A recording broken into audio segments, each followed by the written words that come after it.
I grew up hearing that the Kama Sutra is a book about sex. But when I actually read about it, I realized something surprising. It was never meant to be a sex manual, it was meant to be a manual for living a pleasurable life. About 1500 years ago, a scholar named Vatsyana compiled the Kama Sutra. He clearly said this knowledge was not his own, it came from many older sources. Tradition says it originated with Shiva, who explained the act of pleasure to Shakti, and from the divine world it came into the human one. This knowledge was never hidden, it was once respected wisdom.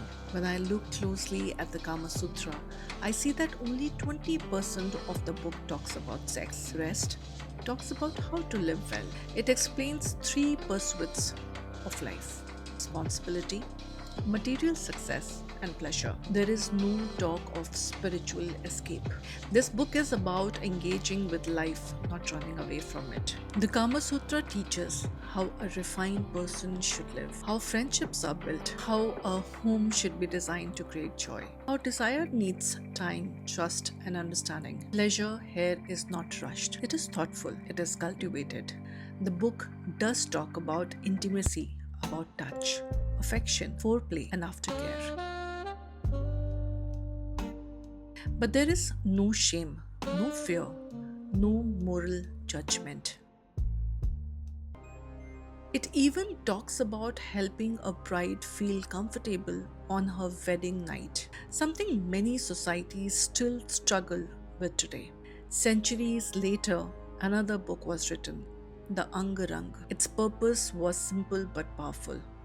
It taught men how to satisfy their wives, so relationships remained strong. It spoke about compatibility, temperament, and even astrology as a way to ignite love and connection.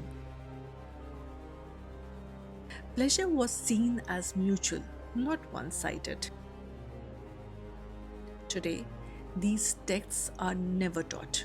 Not because they are vulgar, because they are honest. We live in a world where desire is made shameful, where women are expected to submit, and where unhealthy behavior is glamorized.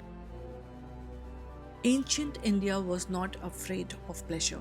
Somehow, we became afraid of it. The Kama Sutra was never about sex, it was about attention, balance, and living fully. Maybe the real question is not why these books existed, but why we forgot what they were trying to teach us.